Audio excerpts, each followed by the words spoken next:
Welcome in. We're live. All right. Oh, I forgot. I got to text y'all what I ate Oh on yeah. Saturday when I went to the fair. Had a corn dog because that's what they do down here. It was good. It was fine. But then I had the cursed corn dog. Not cursed. It was very good. Um, Photos.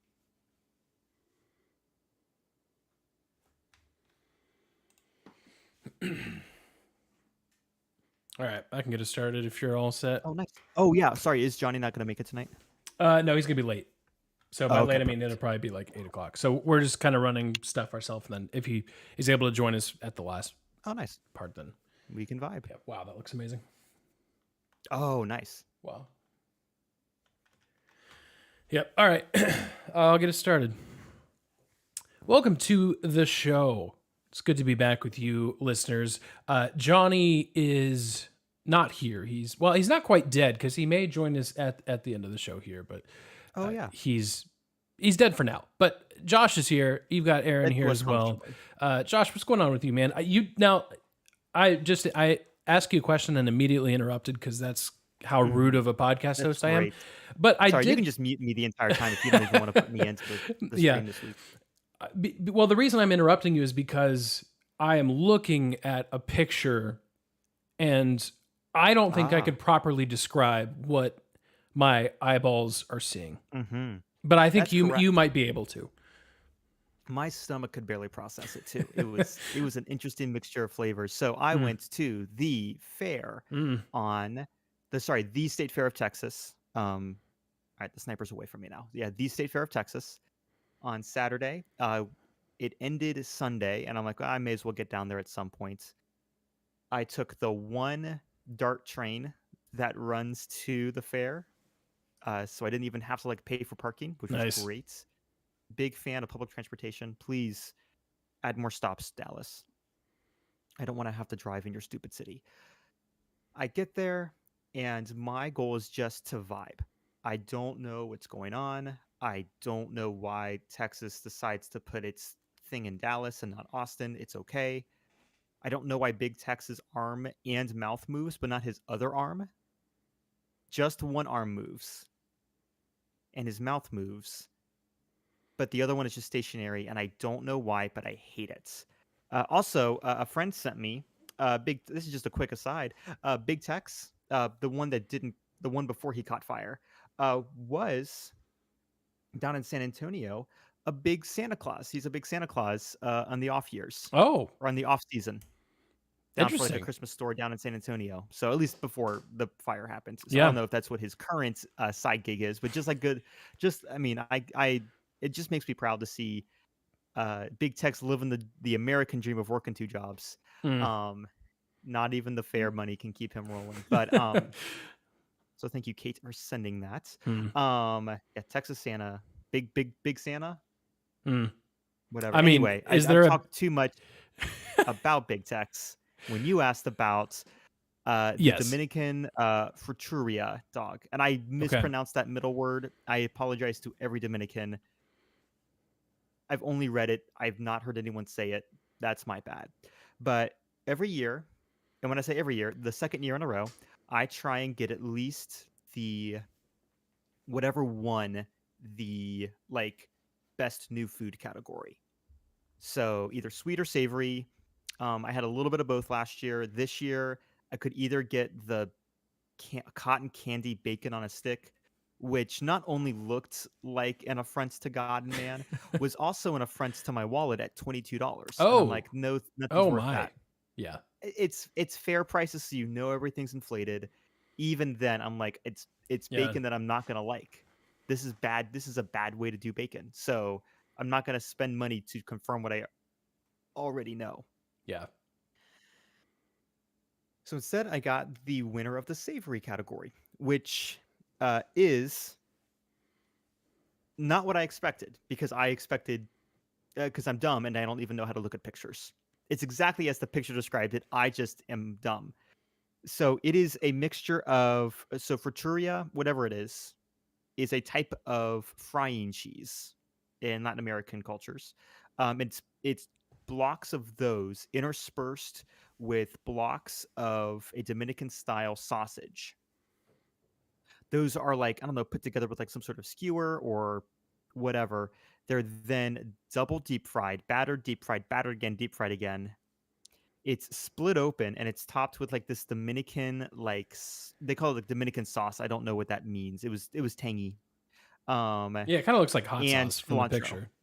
Say what? So it looks like hot sauce from the picture a little bit. Basic, yeah, not as hot as hot sauce, but kind Yeah. of that tanginess, Mm-hmm. that citrusy, that kind of vinegary sharpness. I just don't want to say Dominican ketchup, but it really was Dominican ketchup. And man, and that was much cheaper at only $16. And I'm like, I can justify this. Yeah. I shouldn't. Outside of this, I will not justify $16 for one fancy corn dog. But it ends up being a fancy corn dog, a fancy open-faced corn dog. Oh, that opens up a whole conversation of, is this thing a sandwich or not? But does it become a sandwich? And that's the thing. And Johnny's not here, so we don't have to worry about whatever take he wants to throw at us. Yeah, right. Although to be fair, in this case, I'm usually the unreasonable one. So it is surrounded on 3 of the 4 sides by a starch, in this case, cornmeal. Maybe a touch of flour, but again, some sort of starch. So in this case, it is a taco. They call that a burrito? Taco? Because burrito is definitely fully wrapped. Taco's 2 of the 4, because technically the other sides are open. If it clicks one side closed, it becomes a burrito. Well, if you don't close the bottom of the taco, all your stuff falls out. Taco's got to be 3. I was thinking hard shell. Oh, well, even then, have you eaten a taco that doesn't have a bottom with the hard shell? Well, it only has a bottom. Oh, yeah. I see what you're. Oh no, but I'm saying that is the third side. That is the third side. It becomes a taco. Okay, I see what you're saying. I could see this being a Dominican hot dog taco. I love it. But then the corn dog is fully surrounded. That's a burrito. I'm with you on that. That's a burrito. A corn dog's a burrito. Yeah. Corn dog's a burrito. When you make it open face, it becomes a taco. I'm so glad. No, that makes sense. That sits well with me. I will sleep really well tonight because of knowing that. Yeah. Well, listeners, this has been a great show. Thanks for tuning in. Hey, thank you so much for watching. Go eat yourself a just weird hot dog. It was good though. It was really good. Yeah. Well, you said it was the savory winner of the year. Were you waiting on this thing for like 2 hours or? So thankfully, no. When you go like one day before the ends, so there are fair nuts here. These guys are insane. They're like multiple friends I have who are local to Dallas, like have season tickets to the fair. That's crazy. They will go 3 to like 5 times like a season. Wow. Like they'll go every weekend. And so like all the fair people, they're going to try all the food. They're going to try all the things. When you're one day until I was like the 4th person in line. It was perfect. So no one was there. Nice. Well, that's good. No one cared. Yeah, no one cared at that point. That's good. Well, good timing on your part. Yes. Last year I went and I waited an hour for the deep fried pho because it was earlier in the season. And I hate that I'm saying fair season. That's dumb. It shouldn't exist. Yeah. And then I got free chocolate milk. Okay. That's always good. I love it when the dairy guys are like, hey, have this milk on us, and I'll take it. Very good. Go to the fair next year. Yeah. Yep, that's your action statement as we close this episode. No, just kidding. We'll transition to the non-food part of the show, which generally is most of it. Sometimes, not always. And here's a great transition. Okay. And then but then you have to talk about your week. But this is the segue. You will put this in. Post Aaron will put this in. I probably had the best Saturday of anybody living in the state of Texas. Yeah, that's probably true. Yep. That is a segue. I went to the Cotton Bowl and remembered the good times. Yeah. Of last week. Yep. Longhorns fans, how are we doing out there? How are we doing? They are real quiet right now, and it's a scary type of quiet. Like I can't tell. I can't tell what's going to happen next. I think Vandy might cease to exist. Like in terms of Texas is using all of their anger and they're storing it up and they're giving it to Vanderbilt on Saturday.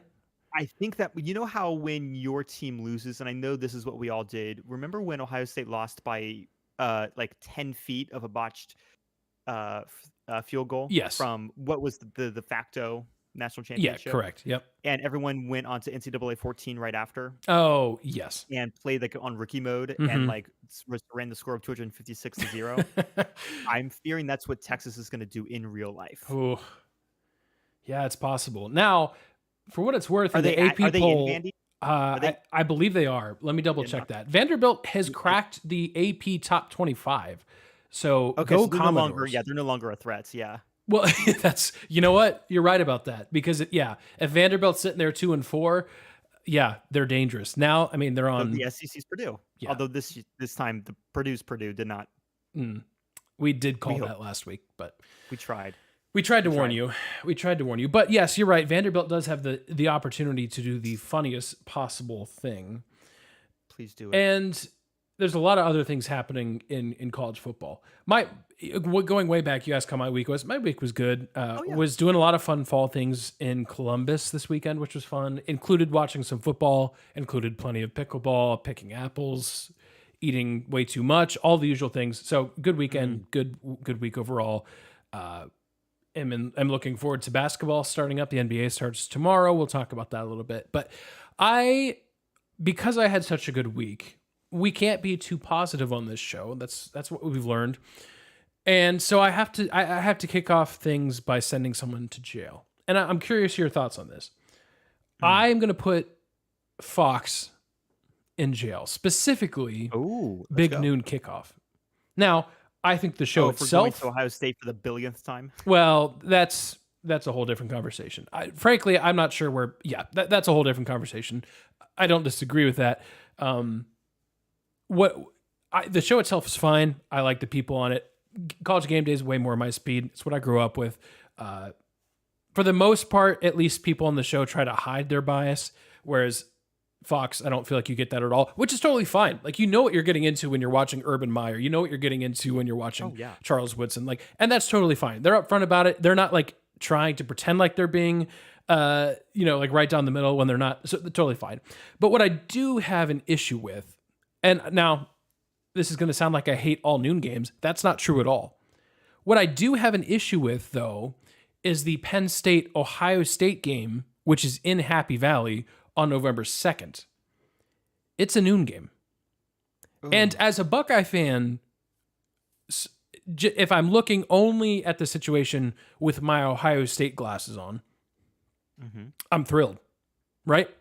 Because the whiteout's already good enough. Yeah. Don't need to be in Happy Valley at night where they, run Mo Bamba and you get a false start, famously, Michigan. Again. We don't need that. So as a Buckeye fan, great, noon, that's great. This season, yes. This season, yes, please. And I believe that was the way it was 2 years ago. Yeah. As a regular college football fan, which is really where I spend most of my time, I root for Ohio State, but most of the time I'm watching not Ohio State play football. This is so stupid. Penn State fans are irate, and they have every reason to be. Now, the environment's still going to be really good. It's not like they're going to have people not showing up because the game's starting at noon. And I like noon games. There are plenty of games that are really good at noon. Texas, Oklahoma, in my opinion, is one of them. Now, it was 3:30 Eastern time this year, 2:30 Central. I don't know what your thoughts are on Texas, Oklahoma being at noon, but that's always been the case. I have no problem with Ohio State, Michigan being at noon. That's the way it should be. Ohio State, Penn State should, if it's a big game like it will be on November 2nd, when presumably, assuming Penn State doesn't, mess up against Wisconsin on the road, which, by the way, potential sneaky game there. You're having number 2 versus number 4-ish, and who knows what the standings look like at that point. That should be a night Oregon game. And Georgia win out this next week, then it's 4 at 3 or 3 at 2. Yep. And that cannot, outside of this semester. Yeah, it's college. Outside of this season where we're like, okay, let's keep it. This is the worst slot. This is not. What do they have? What do they have at the 6:30 slot? What do they got at prime time this week? There's other good games like Texas A&M, LSU is in prime time. Look, this all comes down to just TV contracts, right? These TV contracts they sign they're worth billions of dollars. So Fox is going to put this game in their best spot, which for them, what they've allocated their money for, what they've kind of partitioned out and agreed with all, ESPN, NBC, ABC, CBS, all this stuff. This is their window. So that's why it's happening. It's not like Penn State sitting down and saying, ooh, we should play this game at noon. Ohio State's not having that conversation. This is Fox and Fox alone deciding this. And I love noon games. Clemson, Georgia this season was a noon game. At the very first game, week 1. No issues whatsoever. Again, ended up being kind of a laugher, but no issues whatsoever. Ohio State, Michigan is always noon. Like there's certain traditions that it's associated with. There's nothing inherently wrong about a noon game, except for the fact that I had a whole gripe. It's okay. You can send them to jail. I forgot why I was angry at them. Yeah. And they're obviously not the only game that has been affected by the big noon kickoff kind of thing. But this is probably the biggest one, and it's probably the most memorable college football environment, right? Because think about it. When NCAA football, the video game was coming out, part of their big trailer was showing basically motion by motion their replication of that Penn State Michigan intro where Michigan comes out on the field and the entire stadium is shaking. And Michigan, I think it was either delay a game or false start or whatever, couldn't hear themselves talking 2 feet in front of each other. That's the kind of environment that makes college football so great. And we're doing a disservice to it by putting it at noon. This specific game. I'm not anti-noon games. Not noon period. But again, let's think about, and again, this is the only time I swear, you guys better not at me on this. This is the only time I'm going to say this. Think of the West Coast. This is a 9 kickoff. This is a 9 fair point. And again, they know what they signed up for. They got Pretty Mountains. They have to deal with waking up way too early to watch games. Yep. No one it's okay. They get that. But this is one of we would have known for a while, barring something crazy, this was going to be one of the marquee games of this week. Again, nothing crazy with it being at a noon, but if you're wanting viewership, this is not the slots. This just isn't. You're gonna get the diehard guys in the Southeast, the Midwest, maybe some guys in the Central, but you're effectively cutting off half of your viable viewership. Potentially. I think it's still going to be the most watched game on Saturday, but the question is the question then is okay, well, what could have it been? Yeah. Had absolutely. It been at, 7:30. Now, there's an entirely different issue of games finishing at midnight for for us. Well, you're not Eastern time, but for later. Yeah. So it's a whole thing. That's what was it? Steelers and was it Steelers Cowboys? Where it was Dak Prescott was the first one to throw interceptions in the 2 different days in the same game. That's a fun stat. I want more. That is a fun stat. Imagine the type of college stats you can get if I'm throwing a MAC game for some reason that goes into the next day. That's terrible for everybody involved. It's funny for me. Yeah, it's beautiful. Yeah. Beautiful. Yeah. Well, tough time for the Cowboys, right? They lose last week. They get crushed by the Lions. Bye week this week. Happy birthday, Jerry. And tough for Cowboys fans. Either one of their 2 MLB teams is going to lose in the World Series. Either the Dodgers, who they all root for, or the Yankees, who they all root for. They have such a tough... This is going to be... I feel so bad for them. Because now it's okay, but you bought the Yankees gear because simply the logo. Yep. But then you saw that the Dodgers were hot, and realized they had mortgaged a full quarter of LA's GDP in order to afford this team. I don't know who you go for. That's tough. This is tough for them. And Texas lost on Saturday. I'm assuming there's some crossover there. Cowboys fans, you poor people. And then the rest of them, Alabama lost. So true. Oh man. And the final ones, at least Ohio State wasn't playing, so they can't have any. Yeah. And Duke hasn't even started playing basketball. What do they have? They have got nothing right now. Nothing. Oh, I guess they may have been happy about the New York Liberty. Probably. Yeah. They're probably all not Pacers fans. Yeah, Indiana Fever fans. Fever fans, yeah. Yeah, which honestly, I don't blame anyone that's an Indiana Fever fan. That's the one we're allowing bandwagon. We demand that, actually. Yeah, for sure. For sure. Well, we can talk a little bit about what did happen in college football other than Texas losing to On the real Georgia. side. By the way, if you just saw the final score, it was worse than the final score showed. Like Texas, good for them, made a second yeah. half improvement, which, by the way, included changing quarterbacks to Arch Manning in place of Quinn Ewers. But this game was pretty much over at halftime. Georgia just came in and beat them and beat them bad.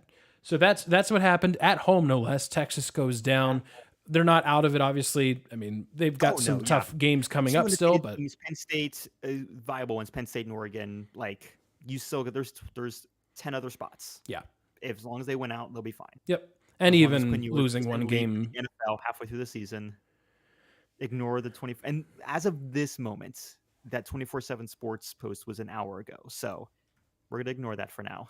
Yes. Yeah. Someone got Or hacked it will be in a very funny way. Please be the funniest option. Yeah. Yeah. But no, that was a beat. And what ended up, and we'll talk about the penalty in a second. But that penalty ended up being basically a garbage touchdown, like a garbage time touchdown, because there was not. It was hard. It was not a ton of time on the offensive time to get the ball out. But even when they did, it's Georgia. It's still one of the best defenses, both at the line and in the secondary. Like, they're just scary. You can't. I was looking.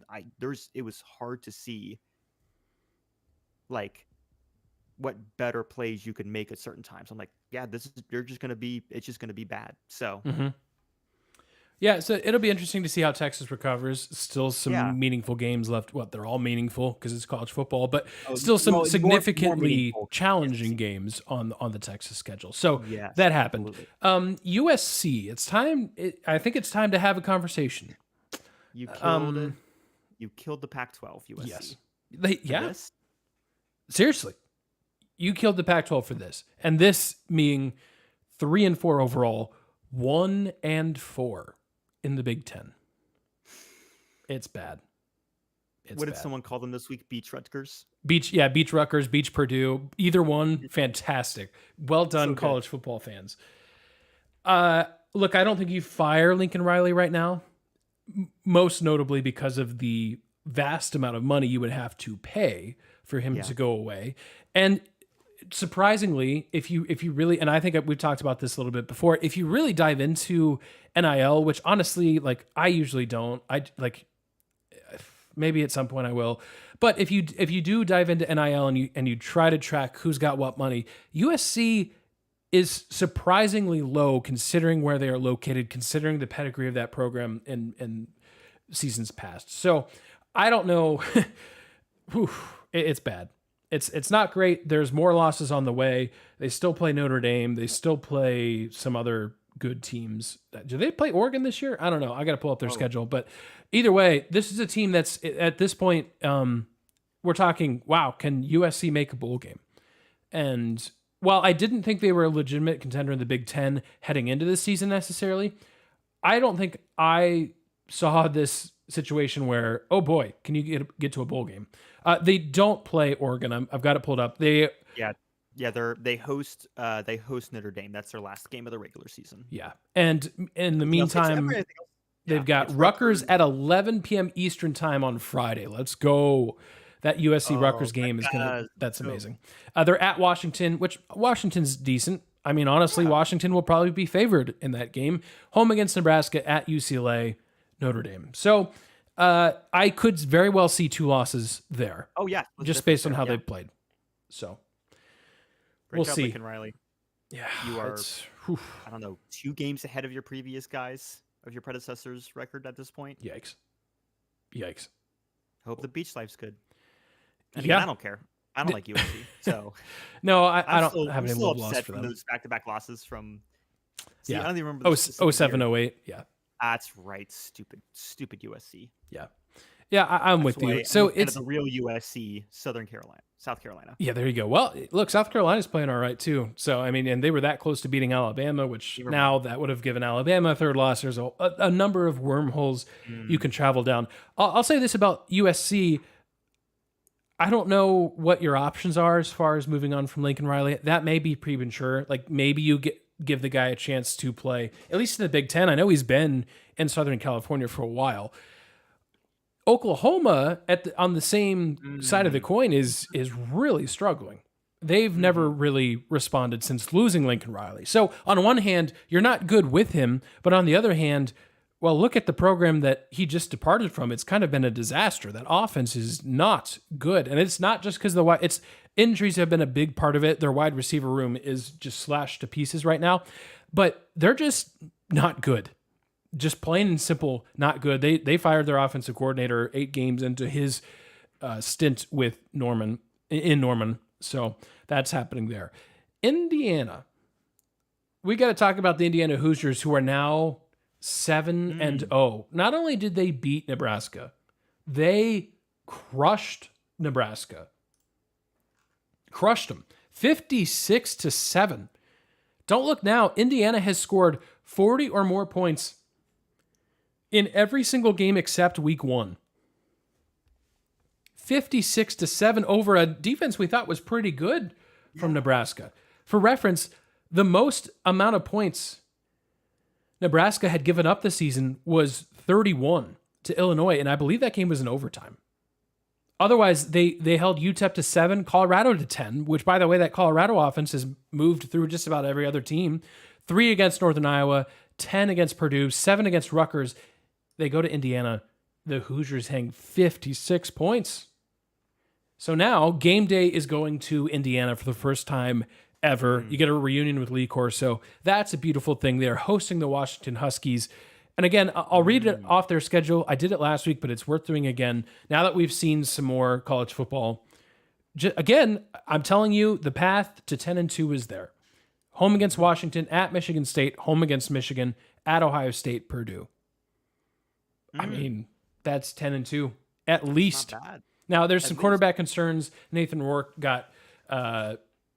Curtis Rourke got injured, thumb injury in that game against Nebraska. So it sounds like they may even hold him out of that game against Washington. So that's something to note because he has been phenomenal transfer from Ohio. That's something to watch as well.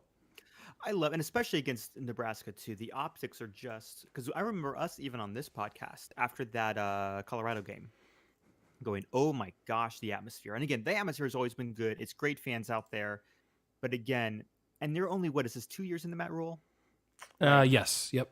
So yeah, again, you take some time. It's not his guys yet, and again, they're doing better than they were doing. So than with Scott Frost. So like in my mind, there's still upwards trajectory. But we were like, oh, maybe we were premature. We were like, oh my gosh, they might be halfway decent, and they're not. They're, I'd say, halfway decent, but maybe more disappointing. But these guys are the blue bloods. They're dropping $1 billion trying to make sure all of this is happening. They're trying to establish themselves, and it feels like this year Indiana is like, hey, we got a football program. Hey, let's give this a shot. Let's see if we're any good at it. It turns out they're pretty good. Beautiful, and it turns out not bad. Yeah. I mean, you can point to a lot of people are pointing to their schedule. Indiana football is not quite a sentence that has ever been uttered. No, not really. And a lot of people are pointing to their schedule, but you know what? At some point, your record is 7-0. That's not an accident. And 56-7 is certainly not an accident. That's also, that's not, what else I mean, what else do you want Indiana to do? Yeah. So, anyways, I'm changing subjects a little bit here. And then that's kind of our week 8 preview. Also, Tennessee beat Alabama. We talked about that. The goalposts get ripped down again. Michigan loses again. Another Tennessee goalpost. Yes, is gone.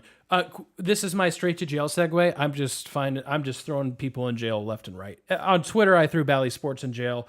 I'll talk about them in a little bit. Actually, Johnny might talk about them. We'll see if he's. I'm gonna throw another guy in jail once we get there as well. Okay, good. I'll space the negativity out. Yeah. We're just spewing negativity. My straight to jail is every person who is a fan of really the Mets, Dodgers, or Yankees. Not just, but that's there's more to come. It's not. I haven't thrown every single fan in jail. It's those fans who are putting the Moneyball song behind big home runs in the playoffs. I'm sorry. Did you watch? Have you watched Moneyball? Do you know what this is about? You do not put a song that is celebrating this team who had no money, making this miraculous regular season win streak run, made it to the postseason. You don't take that song and put it behind a highlight of Juan Soto hitting. And I understand it was a big home run, huge home run. Dramatic home run. Yeah. Yeah. How much money are you paying him? You're paying him more money than the Oakland Athletics roster probably combined this year. A team that, by the way, no longer exists. So if you put the Moneyball song as a fan of those teams behind highlights of your team doing, frankly, anything, straight to jail. Straight to jail. Yeah. And by the way, Bally Sports has gotten on my nerves so much that everything needs a sponsor these days, right? So my thought is we make the we basically make the solitary confinement wing of this prison sponsored by Bally Sports. Oh, perfect. Yes, the Bally Sports, and and you will never be able to predict it. It is the little cell in solitary, and you get a TV. Oh. And it's always on sports, but it's always the content locked stuff. Mm. And you will get occasionally, and we don't know when, because Bally doesn't know when. Yeah. Occasionally you'll get a game. We don't know what it is. It might be lacrosse. Yep. But then and it's probably got it's probably staticky and terrible. Oh yeah, sorry. Yeah. Also, they forgot to format it, so it is kind of like the bevels are weird and the aspect ratio is like square for some reason. Even though we gave you a widescreen TV, we're not monsters. Straight to jail. Yeah. So we now have a sponsor for the solitary confinement wing. We're saving that for later. Yeah. We're gonna send them to jail again.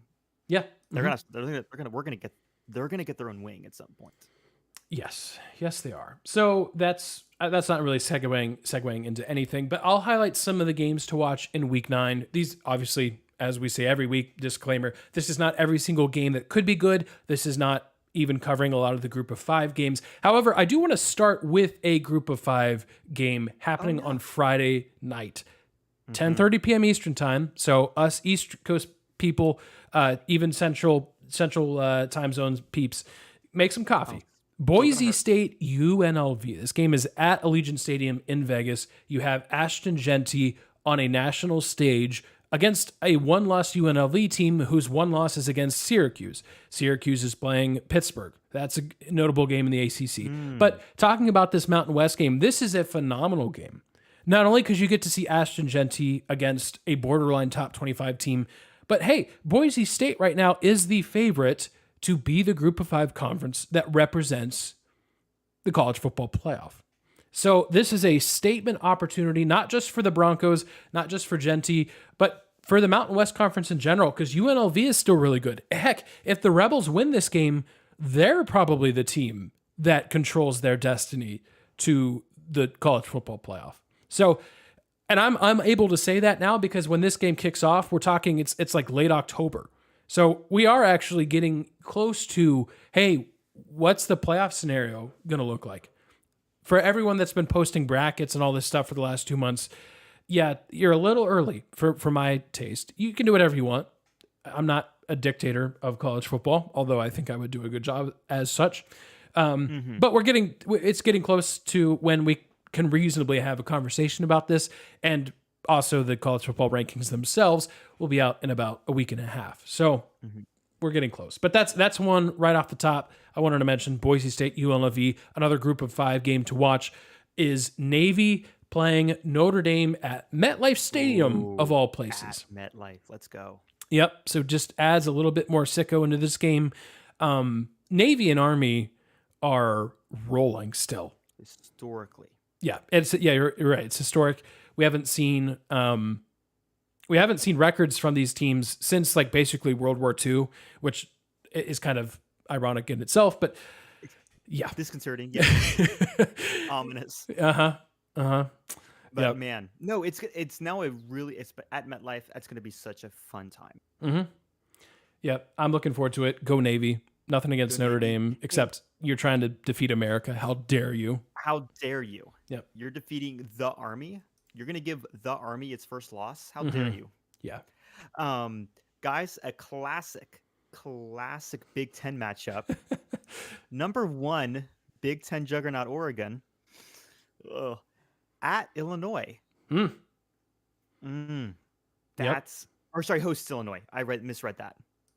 Yeah, you're right. Oregon's at home for this game. Yeah, and I Yes. think this is a 3:30. I believe this is the CBS game at 3:30, if I'm not mistaken. What are you guys doing over there? I don't know. Can we be in charge of all TV? Yeah, I mean that kind of coincides with my plans to become dictator of college You remember football. that one? I think it's that one episode. It's either Family Guy or Simpsons, where like either Peter or Homer like grabs all the Nelson TV like things and like becomes the master of TV. Mhm. I need that. We need that. We would do a good job. Yeah, I agree. I mean, that's a fascinating game. Illinois coming off the heels of a 21 to It's 7 the victory 3:30 against Eastern. Michigan. Okay. Yeah, I think Oregon's fine. They're probably. Yeah. I mean, they've looked so really. I mean, I know they've only played Yeah. a single game since that Ohio State game. I think. Purdue. Yeah. Yeah, right. That's right. They walled at Purdue, Purdue. but I mean, to shut out Purdue. Well, okay, Purdue's just terrible. I'm trying to probably give Oregon a little bit too much credit, but Yeah. Oregon Well, is yeah, deserving yeah, of that no, number one spot. There's absolutely no Absolutely they are. question in the world. Best record. Yep. Best strength of schedule so far. Mhm. Like, yeah, totally earns. Yep. Illinois, can you do something really funny for us? Just Yeah. a little funny for us? Mm-hmm. Yeah, this is another one where Illinois being ranked probably hurts their chances. Mm-hmm. Yeah. But a similar trap game, I mentioned it earlier. Penn State travels Yeah. to Camp Randall. Now, that game is a night game. So, night game in Camp Randall, I believe. I'll double check that. But I believe this game's a night game in Camp Randall. So, get a little jump around action. Wisconsin's 5-2. I mean, I don't think Penn State's going to have. I don't know. Yeah, this is 7:30 I was about to say I kickoff. don't think Penn State has significant troubles, but then I'm thinking back, well, when's the last time I watched them? Well, I watched them barely beat a USC team that I think kind of Yeah. stinks. Is bad. So, yeah, but this is a 7:30 This kick. should be what James on Franklin NBC. does best, is beat up on a team that has no business being there, which Mhm. means this is a trap game. Yeah, Yeah. 7:30 Eastern kickoff. That's on. Yeah, that's the other like big FBS one. So Yep. NBS. Almost said NBS. That's not a channel. FBS. NBC has that game. So Penn State, the rest of the way, we have this game at Wisconsin. We talked about Ohio State at noon. Mm-hmm. Let's just say Penn State actually does the thing they haven't done for a long time and win that game, win a game like that against Ohio State. The rest of the way, Washington at home, at Purdue, at Minnesota, Maryland. Like, boy, Ohio State, like, and obviously the Big Ten championship. If you do beat Ohio State and you do run the table, you're probably looking at Oregon. But those last four games, extremely manageable for Penn State. So really, Absolutely. like, more than likely, even if you lose to Ohio State, you beat Wisconsin in Madison. I mean, you're going to have to really like box yourself out of a playoff spot at that point. Mm-hmm. You really are going to have to just flat out implode. And Penn State it's possible they do that. I think it's highly unlikely. I think they find a way. I don't know if they beat Ohio State in a couple weeks. We'll talk about that when the time comes, but that's happening. Texas A&M, big game for the Aggies. They are playing LSU. Both those teams have not lost since their respective opening week losses. So with the way Alabama has looked, and with Georgia having lost a game, this is a big game just by itself. It's Texas A&M, it's LSU. Oh yeah. But now you're talking like, oh, this could be influential in the SEC starting to have some championship fun here, talk, yeah. with Texas obviously losing as well. Especially now with Texas down. Yep. Again, if they both had their early loss out of the way, they can escape, stay up here. This is what is fun now. And I had the snarky discussion online was, oh, the SEC's bad now. Like, that's not the case. Yeah. The SEC is now much more open than it used to be now that the other teams have figured out some of the vulnerabilities in some of these teams in transition times. Georgia and Alabama not as dominant as they were 2-3 years ago, even last year. Other teams slowly building. This is now the opportune time. Yeah. May as well take the opportunity while it's there. Yeah, this is a fun time for both teams. I really don't want the Aggies to do much because again, I have to hear about it, but so LSU, if you could do something, honestly, it would be funny if A&M wins out gets slaughtered in their first whatever their first playoff game is. I don't know what that is, but that's what I need. Yeah. I need Well, that to let feel me good about let me myself. read you the path here at the last 5-6 weeks of the season for Texas A&M, because obviously they have this big game against LSU.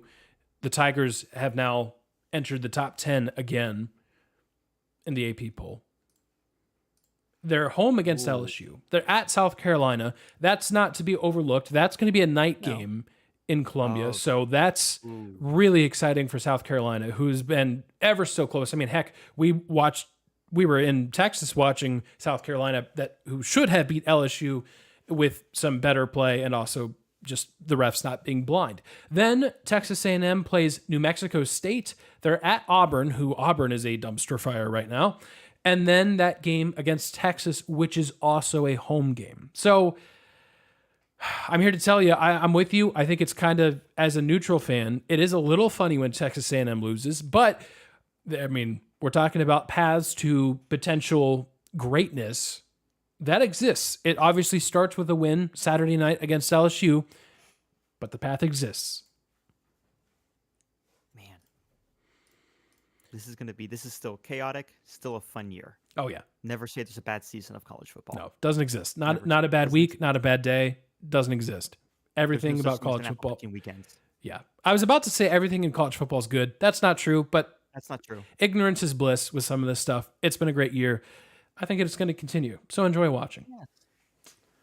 All right, we're doing some picks. We are doing some picks. We really don't have any results to share, both because Johnny has long clinched season 2, but also because last week we picked World Series winners. And while we now have decided which teams are participating in the World Series, points-wise, we have nothing on the board. I did say we would get a Yankees-Dodgers World Series. Unfortunately, that's what we have. The Mets or Guardians would have been a much more fun experience for me personally, but such is life.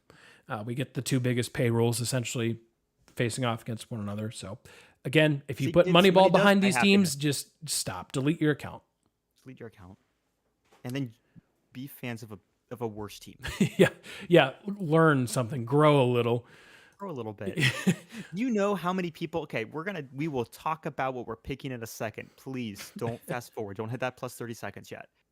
The amount of times I've seen polls of like, hey, women like who are into sports, like what is like a green flag for you for a relationship? And the amount of women who will say they are a fan of a bad team or a team that has gone through a long playoff drought, that's a green flag. That's commitment. Do you know who cares that you're a Dodgers fan this year, even though you were a Rangers fan last year, even though you were Astros fan the year before? Nobody has ever cared. White Sox fan, born and raised, 35 years old, miserable every year, but like still holding on to some sort of hope. You got some. That's dateable. Yeah. You've probably lost years off your life by being but you've lived. You're a fan of the Lightning, of the Panthers. No one cares. You grew up a Blue Jackets fan. Yep. And you get one game of hope a year. Yeah. Before you get reminded. Mm-hmm. Yep. There's life lessons. Yep. There's life lessons. Yep.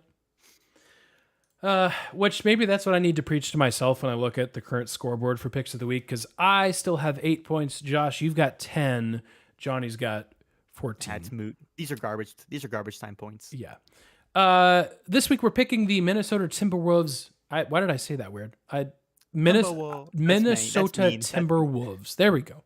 At the Los Angeles Lakers. This is kicking off the NBA. We get the Knicks and Celtics.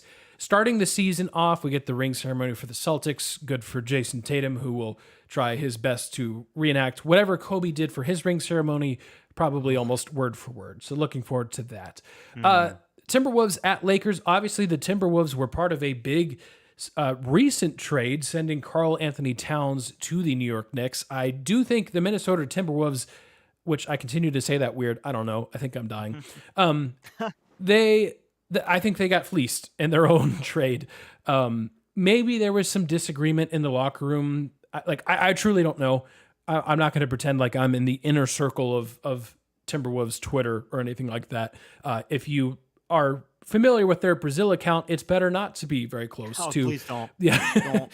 it's better not to be. I don't know. It didn't make any sense to me. They got a couple pieces. They got Dante DiVincenzo. I believe they also got Julius Randle.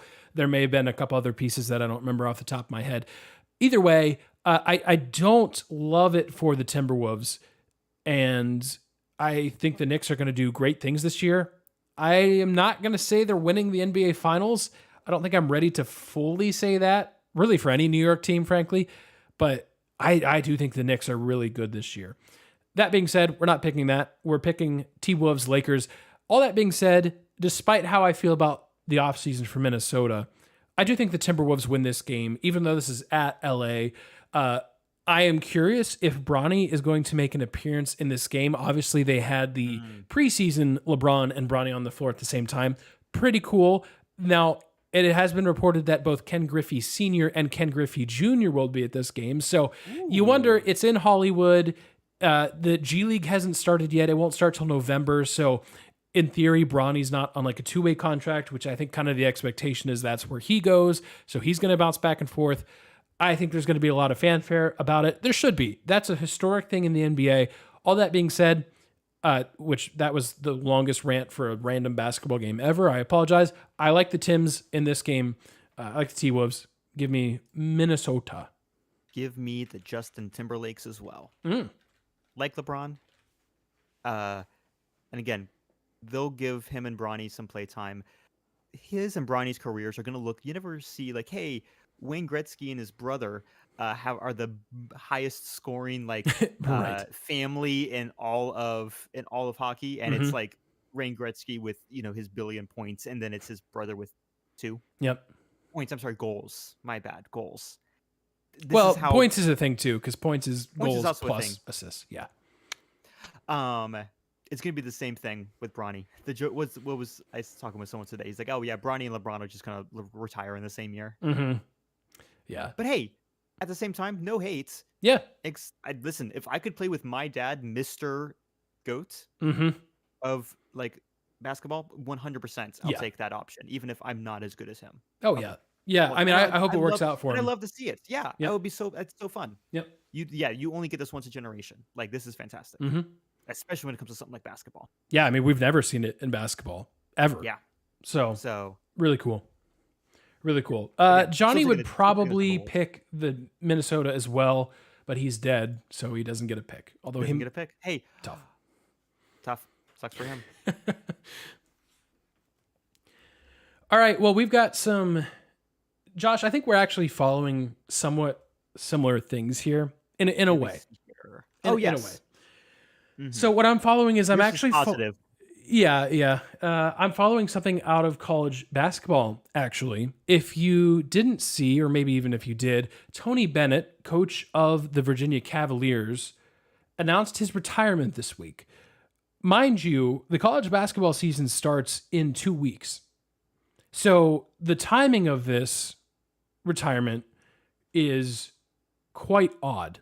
If you're a Virginia fan, I think a lot of them are sad that he's leaving just in general because he has won a national championship there at Virginia the year after they lost to UMBC, by the way. You're sad because of that. And he's just beloved. Like, I don't think there's not very many people, even the teams that he faced, that have a bad word to say about Tony Bennett.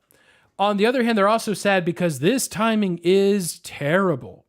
And it does not sound like it's health related. And here's his exact quote. He said, "I thought about stepping away after last season, but then we signed a transfer class I was excited about. Then I signed a contract extension, which I didn't know if I would finish, but I was excited. It wasn't until our fall break until I decided this."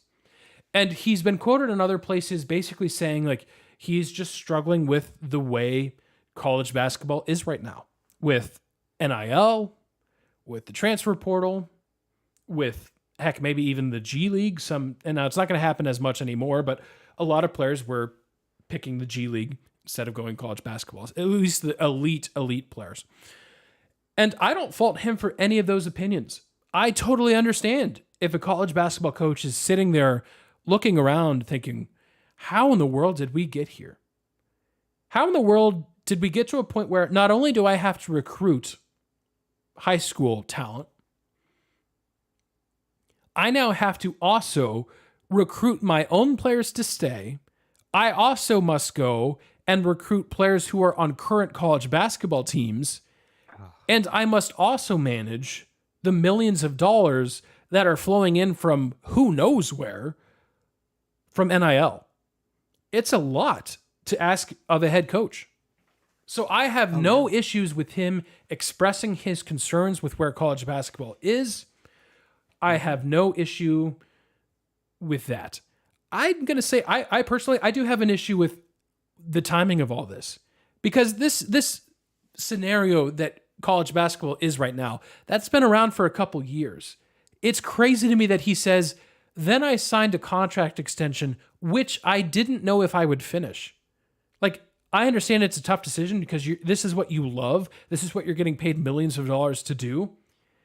But to me, it's disingenuous to sign a contract extension, which you didn't know if you were finished. And then you're basically retiring 2 weeks before the season starts. And he's a fantastic coach, won a national championship.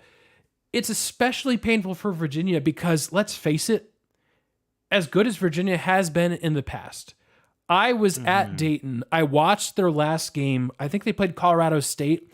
One of the ugliest, worst college basketball games I have ever watched, because Virginia was so incredibly inept on offense. Because largely their system, unless they have the exact precise players on the roster ready to play, this system is antiquated. So him quitting 2 weeks early, that would hurt, or 2 weeks before the season, that would hurt any team. It's going to hurt Virginia so much more. That Virginia, I mean, this could be a bad season. And I don't wish that. Like, I like him overall. I think he's a great coach. Like, Virginia fans would be quick probably to even jump on what I'm saying and say, how dare you even criticize Bennett in the way that I just did. I think a lot of Virginia fans would probably, anyways, so that's my whole spiel, but that's what I'm following. It's fascinating heading into college basketball. You have basically a Hall of Fame level coach just calling it quits 2 weeks before the season.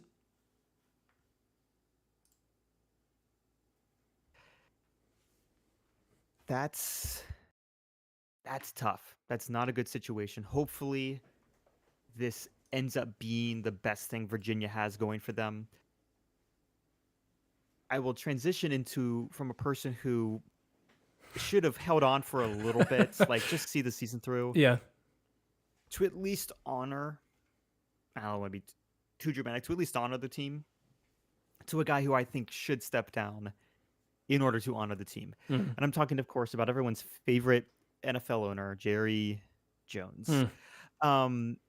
If you guys remember, on Jerry Jones' birthday, and I think we may have hit this real quick, but it was just fresh. Jerry Jones, on his birthday, got to witness his Cowboys lose 47-9 to the Lions. Great job, Lions. We covered that a little bit. It was like, oh gosh, this is bad. They're real bad. Everyone take Dak off of your fantasy league right now. And then it got worse, because Jerry Jones, as you are kind of required to do in the NFL, started doing press stuff and got increasingly nasty with the hosts of 105.3 The Fan, who were interviewing him as a local DFW radio station. And in the interview, insinuated, I pay you guys. I am the reason you guys have your jobs. I don't have to listen to this if I don't want to. And initially we're like, okay, this is weird. He doesn't own them. He doubled down a few days later. Oh no. And said he has noted that he is previously forced, because he doesn't, you're right, he does not, we were all confused because it's like he doesn't own the radio station. He doesn't. But you know what he does own? A team worth $11 billion. That's the most recent valuation according to CNBC. With that type of valuation comes lucrative media rights. in a follow-up interview going, "Hey, Jerry, you good?" It's just two guys asking you questions. He's like, "Oh no, I don't have to take it from any of these guys. I will pull their license to broadcast Cowboys games if they don't do a nicer job." Because he has done this before. Everyone loves DFW legends Dale Henson and Brad Sham. At least I'm assuming they do. This is before our time, but Jerry forced them off the air when he was angered by their coverage back in the day. This was back in the mid 90s, I believe. It was sneakier back then. Now he's got fewer inhibitions, I'd imagine, and just straight up openly threatened it on air, and then in a follow-up interview, doubled down. So, again, I don't want to consider ourselves the media, but we have media passes. Mm-hmm. We've done things. Yep. His quotes in the interview, I would say listen to it, don't. It's embarrassing on his end. It's just bad. He says something to the tune of like, "Why are you guys asking me all these? Why aren't you asking about all the good things we've done? Why aren't you asking about like all the moves?" Yeah, and what would those be? Good. And we're like, Jerry? "What are those?" Hey, do you know what happens over the bye week? They lost Gerald? to the bye week? They lost to the bye week because you know what rumors have been floating around that Mike McCarthy's getting fired and replaced Belichick. That's the rumors that have been going around for the past 24 hours as of this recording.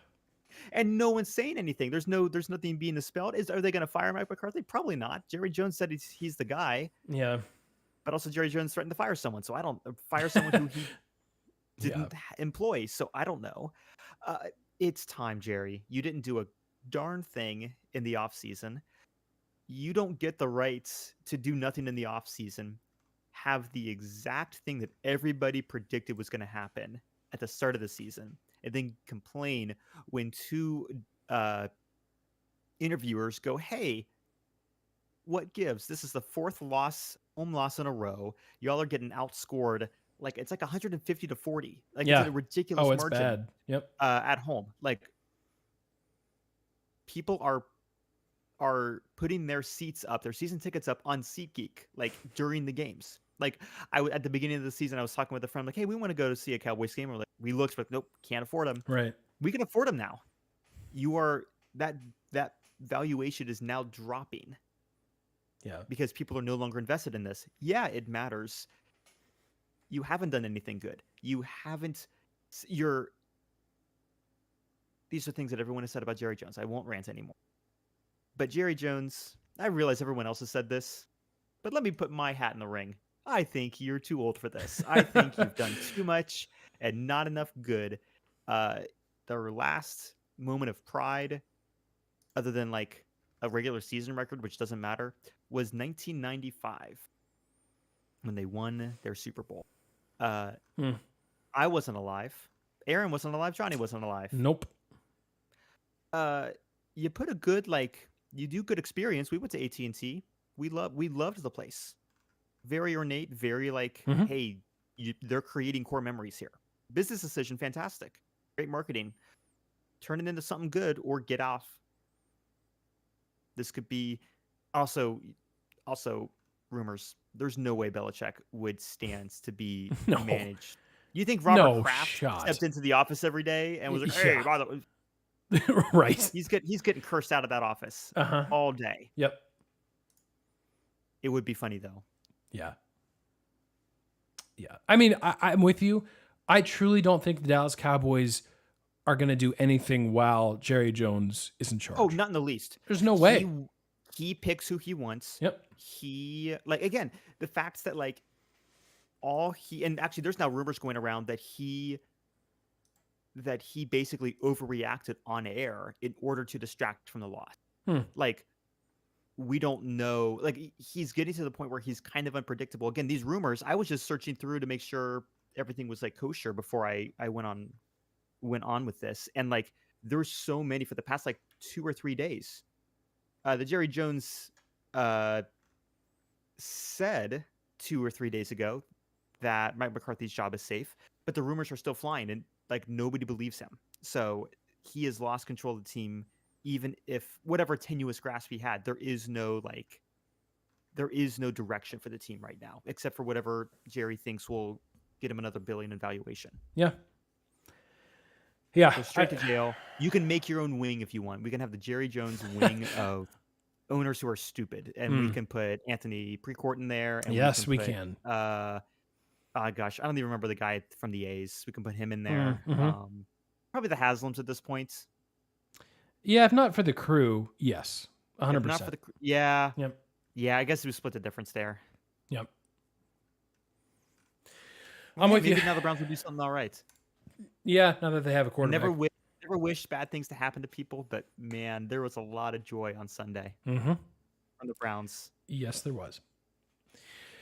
Yes, there was. And the funny being an interesting use of terms here, but the funny thing was that they didn't have Jameis Winston as the backup because they didn't want at least according to what people are saying, and I agree with them, because they didn't want the debate about who should start. They're like, heck, he's the third quarterback. So do you want Deshaun or do you want Dorian Thompson-Robinson? By the way, DTR is probably the better pick just as it is. But anyways, Browns fans, I feel very bad for you.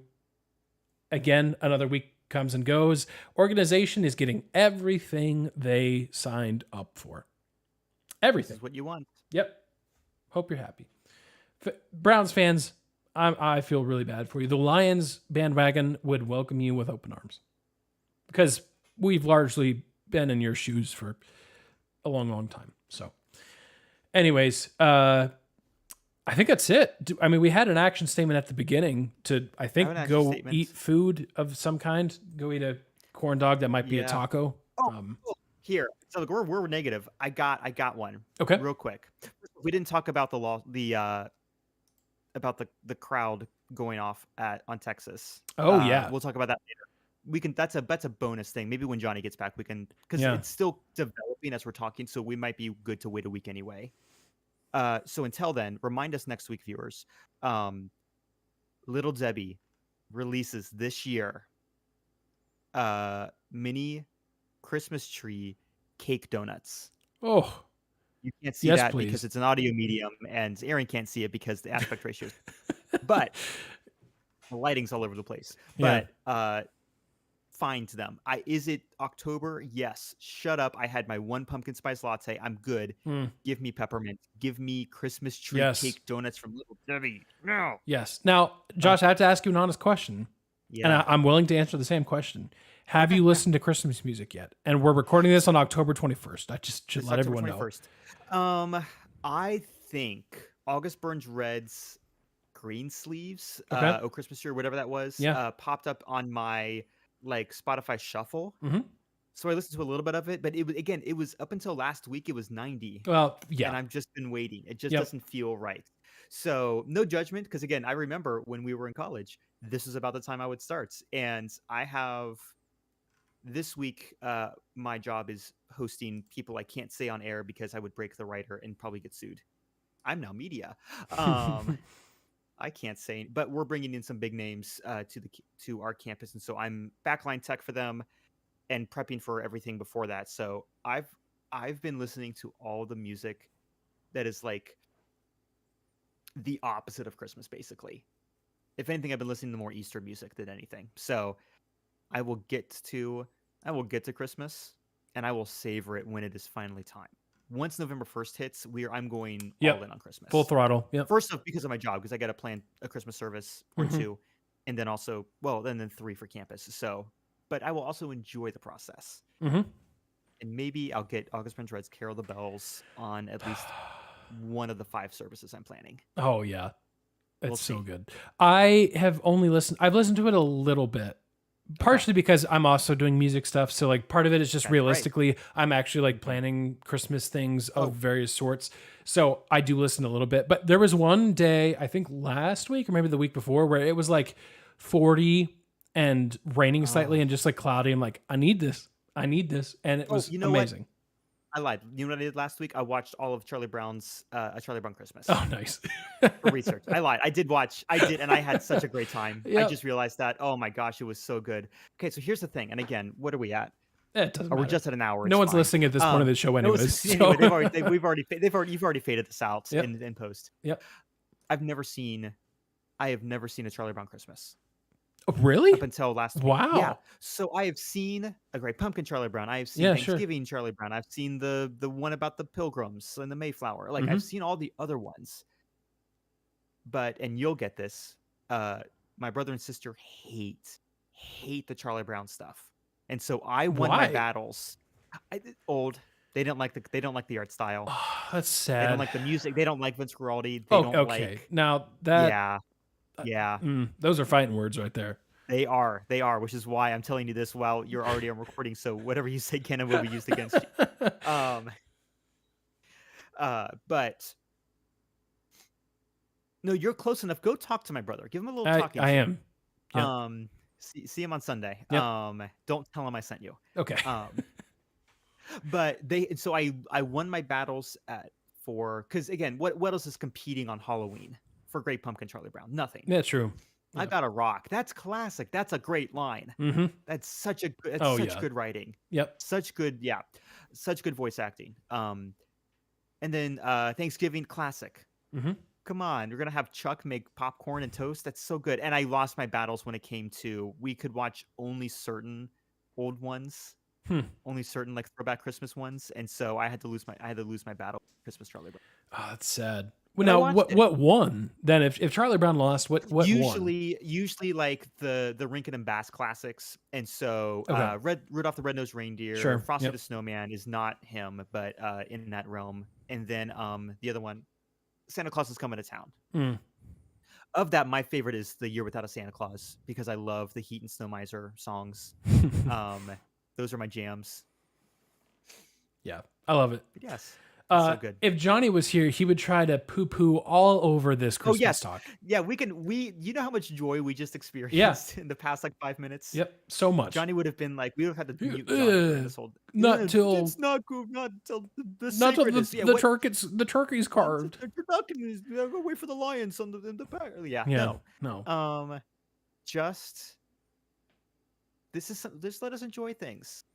Let us have fun. Also, it's our jobs. We both have to plan Christmas services. So my thought is that people who insist that you must wait until after Thanksgiving to even think about Christmas are probably the same people that think there are too many bowl games. Or at least that Venn diagram is awfully close to a circle. Because Johnny does not think there are too many bowl games, and he is one of those a little bit on his drive home. Yeah, but he is a Scrooge about Christmas a little bit. But I'm just telling you, I think there's some overlap there. I think we could do some scientific studies. I think we could find out some interesting things. I think so yeah, sociologists. I know Ohio State. You have like top 5 sociology programs in the nation. Okay, put someone on that. Yep. Put someone on it. Mm-hmm. We need to know. Do these people hate all joy or just parts of it? What is it? Are these guys, are they keeping their Christmas trees up later, or like is it December 26th and they've just light it up? Like Yeah, they're tearing down their Christmas tree on December 26th, cursing at their television because the Gator Bowl is on. They're like, everything is terrible. They're just screaming at the TV as the Bahama Bowl's starting. Yeah, just furious. This shouldn't be a thing. Just stop. We just had it. Yeah. These are the guys. I mean, down here. I mean, I'll give them that it's weird. I would say disconcerting because I went into World Market the other day. In World Market, you start and it's, other than like the coffee samples they have, you have the Halloween and like fall decorations right up front. So it's skulls, it's Dia de los Muertos, all that good stuff. And then you literally walk one section over and immediately it's Christmas. And that's a whiplash I don't care for. Yeah, I'm with you there. Yeah. But November 1st, that is almost 2 full months for Christmas. You can totally prep for that. Yep. Totally fine with that. Yep. So like I'll seed grounds there. What I won't seed ground on is anybody who has to plan anything significant. You think Trans-Siberian Orchestra is like waking up November 27th going, well, I guess... oh, crap, we got a show tonight. We got a show tonight, so I got to remember what these songs are. No, they've been planning it since August. Yeah. Well, your action statement today is listen to a Christmas song. Just one. I Listen, understand it's yeah. not even November yet, but If listen you to don't like one. Mariah Carey, that's okay. Yep. Prepare for, like, pick your favorite. Listen You to know what? Be one meta. song. Listen to the Grinch. Listen to the Grinch There you one. go. And just prepare If you hate yourself it for too the much. joy that is to come. Bowl season. Bowls. Heck yeah. Yep. That Camellia Bowl won't camellia itself. So, which I think actually has a new sponsor. We need to end this show before we dive into bowl game sponsors. It's gonna happen again. Yep, Johnny is our moderator. Yeah. Yep. He is. All right. We got to be Who done. keeps us from talking about too much bowls. Yep. Listeners, thank you so already much. faded us out. We've Bye. already, you haven't even heard the last 15 minutes probably. You left. Good for you. If you're still here, thank you, but also I'm concerned. But thank Sorry. you. But mostly thank you. Thanks, Mom. And Appreciate sorry. Yep. I hope you have a good week. Enjoy the college football. Enjoy the NBA starting. We've got the World Series this week. Got a lot of fun things. The sports calendar continues to just be very, very fun. I think there's a sports equinox maybe this week. So Oh, yes. get pumped for that. And until next week, we'll talk to you all later.